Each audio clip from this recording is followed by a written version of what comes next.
Recording in progress.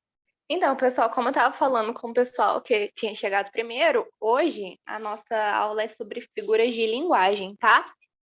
É uma aula um pouco densa, tá? Então, tem bastante conteúdo, a gente vai dividir ela em duas, tá bom? Então, nessa e na próxima semana a gente vai ficar nisso, mas há uma coisa que tem caído muito ultimamente nos vestibulares paulista, não sei se vocês vão prestar, as sulistas, assim, esses vestibulares, até de particulares, isso cai muito, pessoal, despenca. E no Enem, caem as figuras mais comuns, assim, que eu destaquei para vocês nessa aula, tá bom? Eu só queria deixar claro antes, pessoal, que a nossa lista de exercícios, eu vou fazer um listão depois da nossa segunda aula de figuras de linguagem, tá? Então, nessa aula de hoje, a gente não vai ter lista, porque eu preciso passar todas para vocês antes, porque normalmente um exercício sobre esse assunto, ele já pega várias figuras e te pede qual que é, né? Então, eu preciso dar todas para não ficar. Eu sei algumas e não aprendi as outras, tá? Então, acho que fica mais fácil desse jeito. Então, vamos começar. As figuras de linguagem, pessoal, elas são divididas em quatro, que são figuras de palavra, as figuras de sintaxe, de pensamento e de som, tá bom? Hoje a gente vai ver duas categorias dessas figuras, que são as figuras de palavra e as figuras de sintaxe. O que é isso, Alessandra? Mas o que é isso? Não tô entendendo nada. Então, pessoal, a figura de linguagem nada mais é do que um fenômeno que acontece na nossa frase, na nossa oração, na nossa sentença, tá bom?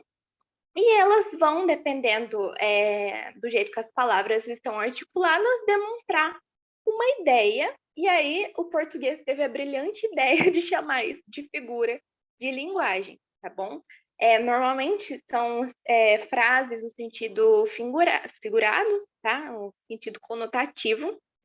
E aí a gente vai ver cada uma dessas figuras. E a gente começa pelas figuras de palavra, então, que é quando você encaixa uma palavra na nossa frase e já muda o significado dessa frase, ou seja, a frase começa a girar em torno dessa palavra, tá bom? Então, eu coloquei aqui a lista das figuras de palavras, deixa eu pegar meu lápis, que são metáfora, comparação, catacrese, nossa, que nome horrível, né? Minha filha vai chamar catacrese. Metonímia, antonomasia ou perífrase e sinestesia. O professor parece ter 15 anos, Não, eu tenho 19 aninhos.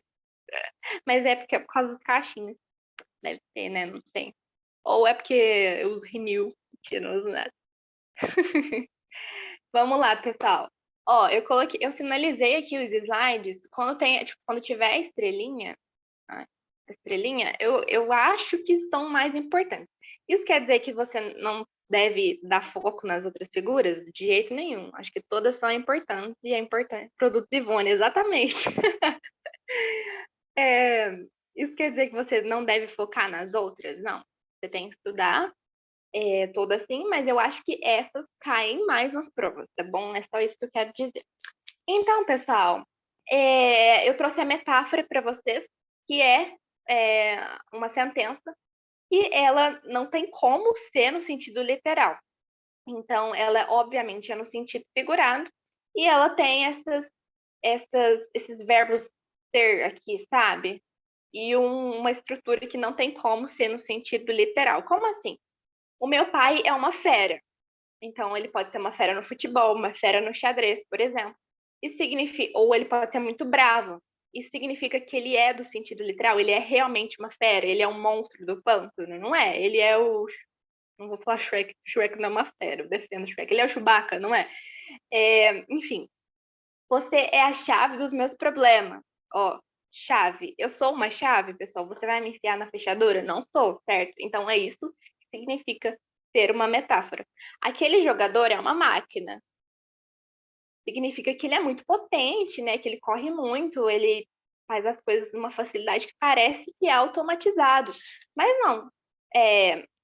Não quer dizer que ele é uma máquina de lavar, por exemplo. Uma máquina de sei lá, lava-louças. Isso não é um trator? Ele é um trator? Ele não é, certo? Isso quer dizer que é só um kkk. Isso quer dizer que a frase está no sentido figurado, tá bom? Vocês entenderam a metáfora, pessoal? Eu acho que é bem tranquilo de entender, né? É uma metáfora. Se eu falo assim, a, a Fernanda é uma onça, o que significa? Ela é uma onça mesmo? Ela é um felino? Ela come carne crua? Não. Ela pode ser muito brava, ou ela pode ser muito defensora. Eu sou uma gatona, exatamente uma gatona. Você é uma felina? Não, você é bonita, certo? É isso que quer dizer uma metáfora. Não vamos confundir, pessoal, com comparação. Coloquei a estrelinha aqui também, porque eles normalmente pedem essa diferença de metáfora e comparação. A comparação, ela também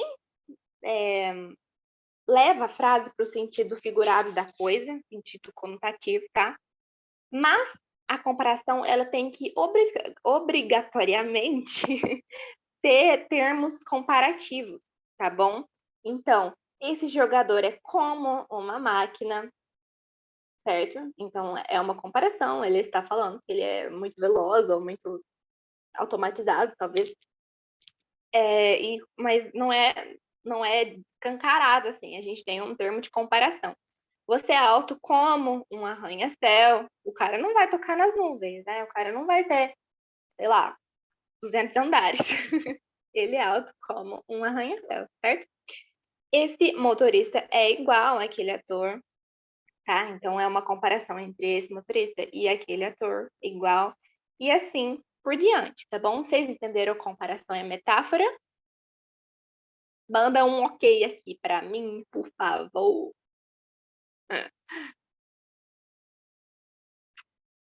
Cadê meu amigo João que me responde? Certinho. Beleza, então. Catacrese, olha o nome feio aqui. Pessoal, é bem interessante a gente entender a catacrese. A catacrese, ela acontece, pessoal, quando eu não encontro no meu vocabulário uma palavra que necessariamente se aplica naquela situação. Eu não encontro uma palavra melhor para explicar alguma coisa. Que isso? É como é uma palavra que se encaixa do sentido diferente do literal, ou seja, é uma palavra aleatória e vai, quando foram escolher o nome, estava escrevendo cara, mas digitaram errado. Caraquese, tipo catequese. Ah, catequese, é verdade. É meio parecido mesmo. Eu tô falando que é uma palavra aleatória que ela é utilizada para suprir a falta de uma palavra mais adequada. Eu coloquei a definição ali para vocês. Como assim, Alessandra? Pé da mesa. Pé da mesa.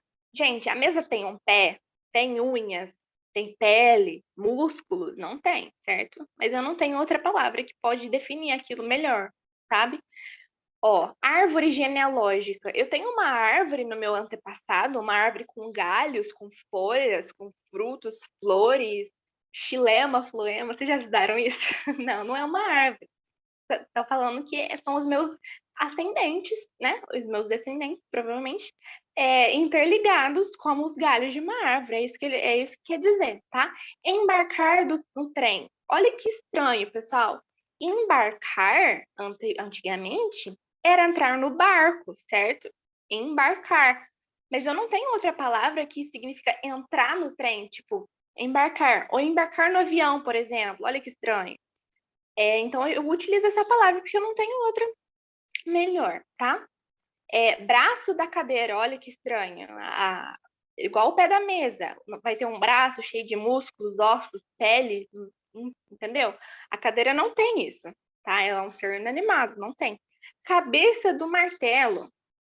O martelo tem cabeça, uma cabeça pensante, com cérebro? Não tem. Dente de alho, pessoal. Entenderam? O dente não é um dente, né? Cheio de cálcio, cheio de. Serve para mastigar? Não é. É uma parte do alho que eles viram que parecia um dente.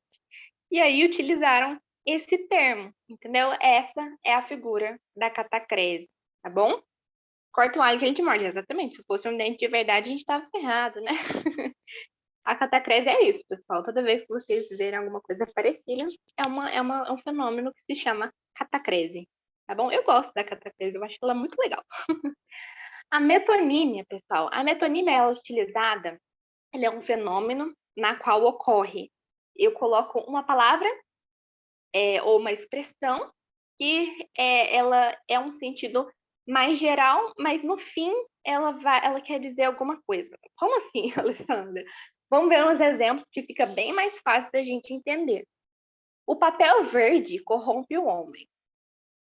Se a gente tirar o papel verde ali, ó, essa expressão, papel verde, bom, pode ser muitas coisas, pode ser uma cartolina, um EVA, mas quando a gente coloca ele na frase, faz todo sentido. O papel verde corrompe o homem. O que corrompe o homem, pessoal? O dinheiro, certo? Então é isso que ele quer dizer, é uma estrutura geral que representa um sentido específico, tá bom? Eu uso bombril, cotonete, chiclete. Isso aqui, pessoal, é quando eu uso um termo geral para dar a entender numa coisa específica. Por que esses termos são gerais? Porque é marca, pessoal. Então, é marca no lugar do produto. Bombril. Se eu pego o bombril separado, eu posso falar de esponja, posso falar de palha de aço, posso falar de detergente, que eu acredito que eles fazem também, sabão em pó, sei lá, eu não sei o que a Bombril faz. Saco de lixo, não sei, tô chutando. Mas eles provavelmente fazem mais coisas do que a palha de aço, a lã de aço, né? Então, se a gente fosse falar da coisa específica, seria eu uso palha de aço ou eu uso lã de aço. Mesma coisa com o cotonete. O cotonete é uma marca, a cotonete é uma marca, né? Então, eles provavelmente fazem mais coisas do que a higiene, ou seja, é um termo geral que está dando a entender que é um termo específico. Cotonete, que é aquela haste flexível de algodão. Quem fala isso? Ninguém. Chiclete, pessoal. Vocês já viram? Chiclete é uma marca. Chiclete às vezes faz mais doce do que a goma de mascar, né? Então, é um termo geral que quer dizer um específico. Então, eu uso chiclete. Não, eu uso goma de mascar. Olha que estranho. Outra coisa, eu gosto de ler Machado de Assis, é o autor no lugar da obra. Eu vou ler o Machado de Assis? Eu vou pegar o braço dele e ler o que está escrito, as tatuagens dele? Não, eu vou ler as obras dele, né? Machado de Assis é um ser que tem várias obras, é um ser geral, então eu gosto de ler Machado de Assis, eu gosto de ler as obras, os livros de Machado de Assis. E pode acontecer também, muitas cabeças construíram esse prédio, parte no lugar do todo, tá? Muitas cabeças, tipo uma parte, realmente uma parte do corpo, né? Que significa que são seres pensantes, tá bom? Então, é isso que é a metonímia. Alguma dúvida na metonímia? Normalmente, pessoal, nos exercícios, deixa eu voltar aqui. Pronto. Eles têm essa coisinha, essa definição. Matéria no lugar do objeto, marca no lugar do produto, autor no lugar da obra, parte no lugar do todo, tá bom? Então, é uma dica para você. Se vier essas definições, é uma metonímia, tá bom? Antonomásia ou perífrase. Olha que nome estranho, né, gente? Em português não colabora com a gente, né? Mas é bem fácil de entender. Nada mais é antonomásia, pessoal, do que um termo que ele é substituído por um outro termo de fama. Como assim? O rei do futebol visitou a minha cidade. Quem é o rei do futebol? É o Pelé, né, pessoal? Então, Pelé está sendo substituído pelo nome de fama. A cidade maravilhosa recebe vários turistas. Quem que é a cidade maravilhosa? É o Rio de Janeiro, né, pessoal? Então, o Rio de Janeiro está sendo substituído por um termo de fama. A rainha dos baixinhos mudou de emissora. Quem é? A Xuxa, não é? Então, o termo Xuxa está sendo substituído pelo termo de fama, que é rainha dos baixinhos, certo? Vocês têm alguma dúvida nessa antonomásia ou perífrase? Eu não? Por favor, se tiver alguma dúvida, não parem, não me deixe continuar, tá? Me parem, por favor. Sinestesia, eu coloquei uma estrelinha porque eu acho que ela cai e eu acho ela uma figura muito legal. O fenômeno da sinestesia, pessoal, ele é bem comum lá no parnasianismo e no simbolismo, tá bom? Eles adoram essa figura de linguagem, por isso que eu coloquei a estrelinha, que às vezes pode ser uma interdisciplinaridade aí para vocês na prova. É uma mistura de sentidos e sensações. Quando eu falo sentido, eu falo sentido mesmo, 5 sentidos: tato, paladar, olfato, audição, visão, tá bom? Eu falo esses sentidos mesmo. Como assim? Vamos dar um exemplo. Eu prefiro perfumes doces. O que significa perfume doce, meu Deus do céu? Doce, gente. Doce é relacionado ao paladar. E perfume é relacionado ao olfato, né? Eu vou lamber o perfume, é isso que quer dizer? Para sentir que ele é doce? Não. É um cheiro, ele é suave e ele é doce, né? Ele é feminino, talvez, não sei. É isso que quer dizer uma sinestesia. Ele viu que a comida estava deliciosa. Ele viu que se a comida está deliciosa, ele sentiu, né? Ele provou, ele não viu. Ver não quer dizer que eu estou sabendo que a comida está deliciosa, tá bom? Outra, a mãe viu que a sua filha chamava por ela. Então, ela viu ou ela ouviu, certo? A mãe ouviu, né? É uma o chamado da filha é um estímulo sonoro, né? Ela não viu, ela ouviu, certo? Isso quer dizer uma sinestesia. Eu, particularmente, acho que sei lá, a professora tem disso, né? Pegar as figuras de linguagem preferidas. Eu gosto muito dessa sinestesia, eu acho incrível. Só não vale ser uma sinestesia idiota também. Você vai falar, escuta esse cheiro, por exemplo. Não faz sentido, né, pessoal? Tem que ter uma sinestesia poética, tá bom? Eu acho que o gosto não ia ser bom, não. Vai ficar com um cheiro bom por dentro. Exatamente. Alguém quer falar alguma coisa? Estava com o áudio. Não sei. Enfim. Se tiver alguma dúvida, por favor, me falem, tá bom? E aqui a gente terminou, então, as figuras de palavra, né? E agora a gente tem outras pela frente, que são as figuras de sintaxe, tá bom? Elas vão só dar mais expressividade ao texto, tá? Ao poema, ao a prosa, tá bom?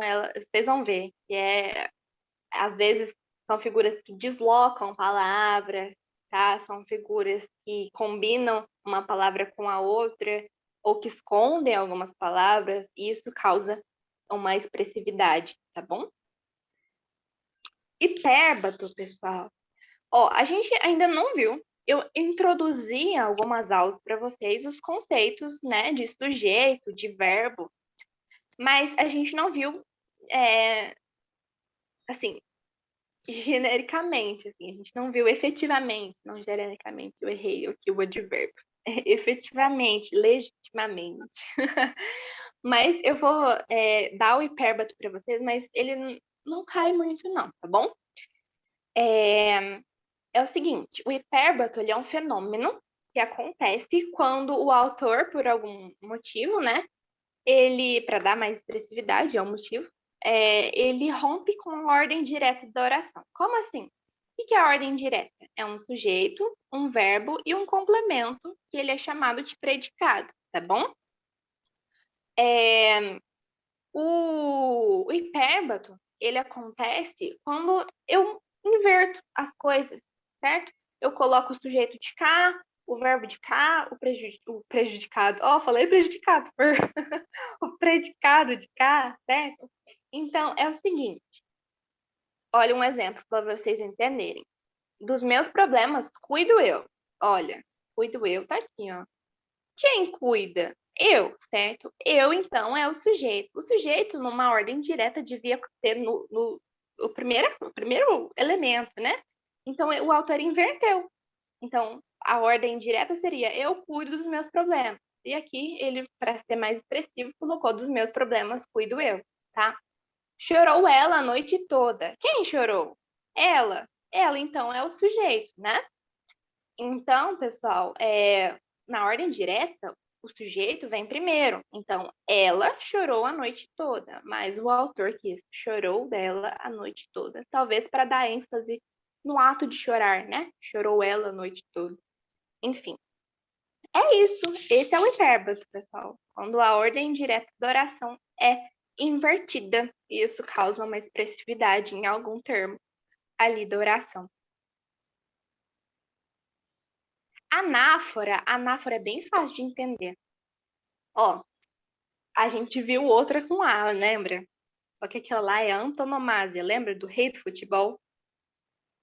Da rainha dos baixinhos, da cidade maravilhosa. Tem muita figura de linguagem com A, tá, pessoal? Inclusive, outras que começam com aná. Então, cuidado, estudem as figuras com A, tá? Isso se chama anáfora. Anáfora é uma repetição, tá? No início dos versos ou no início das frases. Então, por exemplo, um poema aqui do Chico César, uma música, né? Quando não tinha nada, eu quis. Olha o quando aqui. Quando tudo era ausência, esperei. Quando tive frio, tremi. Quando tive coragem, liguei. Alguém quer falar alguma coisa? Qualquer coisa me parem, tá bom? Peraí, deixa eu só voltar aqui no chat. Aí, pronto. Então, é isso que se chama uma anáfora, essa repetição aqui no início da frase ou do verso, tá bom? Quando. Isso aqui é bem claro, normalmente vem nos versos. Imagina, Raiz, não tem problema não. Se tiver dúvida, me fala, tá bom? E aqui nós temos o pleonasmo. Olha a estrelinha de pleonasmo. Pleonasmo, eu coloquei estrelinha, pessoal, não só pela prova de linguagem, tá? Eu coloquei estrelinha por causa da vida. Porque é aprendizado para a vida. Porque a gente usa muito o pleonasmo. E ele tem dois tipos: o pleonasmo vicioso e o pleonasmo literário. O que é o pleonasmo? É quando você coloca diferentes termos, diferentes palavras, mas elas são a mesma coisa. Elas querem dizer a mesma coisa. Então, vamos lá. Pleonasmo vicioso é o pleonasmo feio, né? O pleonasmo que não, né? Vamos lá, né? Convenhamos. Que é subir para cima. Não, vou subir para baixo. Certo? Tá vendo que são dois termos que remetem ao mesmo sentido? Entrar para dentro, gente. Não, vou entrar para fora. Rever de novo. Não, se eu vou rever, eu já é de novo, né? Não precisa do de novo. Repetir de novo ou repetir novamente. Sair para fora, certo? Não, vou sair para dentro. Descer para baixo. Não, vou descer para cima. E esse último eu vi num story esses dias, não lembro de quem. Luta diária todo dia. Se é diário, já é todo dia, né, gente? Vamos concordar, né? E tem o pleonasmo literário, pessoal. O pleonasmo literário é com aqueles que têm a licença poética para cometer esse tipo de figura de linguagem, mas no fim fica bonito, tá? No fim fica poético. Choveu uma triste chuva de resignação. Olha, choveu uma chuva. Faz sentido, né? Porque se chove é chuva. Ou vai chover o quê? Hambúrguer? Podia. Mas choveu uma triste chuva de resignação. É um pleonasmo, tá bom? Vamos lá? Terminar? Catáfora. Um termo que introduz uma explicação ou uma especificação. Isso aqui é um recurso de coesão, tá, pessoal? É um recurso que já... A coesão é quando você explica tudo o que você está fazendo, tudo para interligar o seu texto para quem está lendo, para o leitor ou para o examinador, né? Para o corretor, enfim. É um recurso coesivo, a catáfora, tá? Então, a minha vida se resume a isso. Olha o meu termo aqui. Eu vou colocar uma coisa que ainda não foi citada na oração. Estudar e assistir às séries, tá? Deixa eu colocar. Isso oprime muitas pessoas. Ou seja, olha aqui, o ou seja, ele está dando a entender que eu vou explicar alguma coisa que não foi explicado antes. Então, isso se chama catáfora. E esses termos são chamados de elementos ou termos catafóricos, tá bom? Ou seja, é uma violência, certo? Foi indo muito rápido, pessoal? Tá acabando. Elipse. Ah, elipse eu coloquei uma estrelinha. Por quê? Porque eu quero que vocês entendam a elipse quando a gente for ver o sujeito desinеncial ou o sujeito elíptico, tá? Na nossa sintaxe. É a omissão, pessoal, de uma expressão, de uma frase ou né, de uma frase ou de uma oração, tá? É uma omissão, mas você vai ver que dá para entender ainda. Como assim? Chegaremos amanhã cedo. Aqui tem uma elipse, pessoal, do nós, mas a gente ainda dá para entender. Chegaremos amanhã cedo. Sem a elipse, sem essa, sem esse termo que está escondido, né? Ficaria nós chegaremos amanhã cedo. A mesma coisa do amais uns aos outros, ó. Significa vós amais uns aos outros. Estive na sua casa ontem, significa eu estive na sua casa ontem. Nesse caso, eu dei exemplo para vocês de uma elipse pronominal, né? Uma elipse que esconde os sujeitos, definitivamente, escondem os pronomes pessoais do caso reto, mas dá para saber porque as desinências são diferentes. A gente vai ver lá na sintaxe esse tipo de sujeito, tá bom? Mas vocês entenderam a elipse? É esse processo de esconder um termo, tá bom? Yara disse que sim. Beleza, então, gente, estou passando aqui. E o zeugma, pessoal? O zeugma ou a zeugma, mas eu falo o zeugma. Não tenho certeza, eu vou confirmar para você se é o zeugma ou a zeugma. Enfim, é uma missão também, é um tipo de elipse, mas se chama zeugma. Que nome estranho, né? Mas é uma omissão de uma estrutura que já foi citada na frase.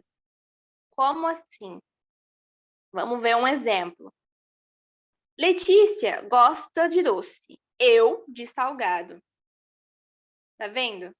Esse gosto de, gostar de, ele foi suprimido. Uma frase sintaticamente correta seria: Letícia gosta de doce, eu gosto de salgado. Mas não, eu de salgado. Eu suprimi porque eu não preciso desse termo, que foi mencionado antes, tá bom, pessoal? Esse verbo aqui, ó, foi mencionado antes, tá bom? É como se fosse uma frase emendada, assim, sabe? Ela não precisa de todos os termos para fazer sentido. Eu sempre chego cedo, só não quando estou sem carro. Olha, só não chego quando estou sem carro, ó. Olha, eu chego aqui, ó. Eu sempre chego cedo, só não quando estou sem carro. Faz sentido sem esse termo, né? Então, o autor, que é um preguiçoso, brincadeira, ele é sei lá, ele vai cortar caminho, basicamente, pegar um atalho. Ele não precisa colocar todos os termos para fazer sentido. Isso é zeugma. Qual que é a diferença de elipse e zeugma, então? A elipse, ela também vai suprimir um termo, mas um termo ainda que não apareceu, certo? Que não precisa estar lá de qualquer jeito. O zeugma vai esconder algum termo, mas esse termo já apareceu na nossa frase, na nossa oração, tá bom? É essa a diferença, pessoal. Será que eu acabei? Silepse, tá acabando. Silepse é como se fosse um erro de concordância, tá? Mas ela tem um sentido ideológico por trás. É uma boa intenção de erro, certo? Não façam isso, tá, pessoal? É só quem tem licença poética para fazer, quem gosta de expressar até o fim, tá bom? Os brasileiros queremos a justiça. Olha esse erro, pessoal. O certo seria, os brasileiros querem a justiça, né? Mas o autor aqui foi tão expressivo que ele se colocou junto com os brasileiros, porque ele é brasileiro, né? Então, os brasileiros queremos a justiça. Isso é uma silepse. A população estava agitada. Gritavam pelo ídolo. Olha esse gritavam aqui, ó. A população está no singular. A população, apesar de representar um conjunto grande, né, de gente. Mas a população é um termo só, né? Então seria: a população estava agitada, gritava pelo ídolo. Mas não, nesse caso o autor colocou gritavam para dar essa ênfase, né, essa expressividade na oração, que ele quer dizer que tinha muita gente mesmo, né? Eles estavam atordoados ali, gritavam, muito agitados e gritavam pelo ídolo, tá bom? É isso que quer dizer asilete, correto? Vamos lá, eu acho que tá acabando meu tempo, né? Mas vamos, dá tempo de eu fazer esses outros aqui. A gente tem o polissíndeto, tá bom? Ó, o nome fala poli, significa muitas. E síndeto, a gente vai ver nas orações que significa conjunção, tá bom? Tem uma oração sindética e assindética, por exemplo. A gente vai ver depois, não se preocupem com isso. Mas eu tô falando, explicando o nome da figura de linguagem. Polissíndeto significa uma estrutura, uma frase, né? Com muitas conjunções. A gente já estudou conjunções. Quem tiver dúvida, lembra daqueles slides lá que eu passei? Se faltou, podem me chamar de novo, tá bom? Não canto, nem danço, nem escrevo, nem desenho, certo? Olha isso. É uma conjunção aditiva nesse caso, como se fosse um e, tá? Não canto e não danço, e não escrevo, e não desenho, tá? Nem canto, não canto, nem danço, nem escrevo, nem desenho. Olha esse, conjunção alternativa, ó. Ou você dá festa, ou viaja, ou faz curso. Olha o tanto de conjunção. É isso. São várias conjunções em uma frase. Eu vou continuar. Eu acho que alguém já. Tem alguém nesse horário? Pode terminar? Faltam só duas. Que é o assim. Eu não sei se tem alguém nesse horário, pessoal. Acho que a gente deveria. Mas faltam só duas. Eu tô com o WhatsApp aberto aqui. Se alguém mandar o link, vocês podem sair, tá bom? É que só falta duas. Eu acho que eu não queria continuar com as outras na próxima aula. Mas é o seguinte. O assíndeto. Acho que dá para acabar também. O assíndeto, olha aqui o nome, ó. A. O A significa uma negação. Então, não tem conjunção. Apesar de precisar. A gente vai ver, ó. Isso aqui é uma frase do Raul Seixas. Tem que ser selado, registrado, carimbado, avaliado, rotulado, se quiser voar. O certo seria esses termos aqui e um E aqui, né, pessoal? Porque no último termo a gente coloca um E normalmente. Selado, registrado, carimbado, avaliado e rotulado, se quiser voar. Mas ele não quis, tá? Avaliado, rotulado, se quiser voar. Eu nadei, dancei, fui embora. Olha que expressivo que fica. Eu nadei, dancei e fui embora. Seria o certo. O certo não, pessoal. Não quer dizer que as frases são erradas. Estou falando no normal, tá? Porque isso aqui é um recurso expressivo, tá? Eu nadei, dancei, fui embora. Legal, né? Eu achei legal. Falta na coluta também. Que é uma frase quebrada. Uma frase que sintaticamente não faz sentido. Porque a ordem dos termos fica meio esquisita, mas a gente entende do mesmo jeito. Olha, lembra que eu falei das figuras de linguagem com A? A gente viu antonomásia, anáfora, assíndeto e agora anacoluto, viu? Anacoluto.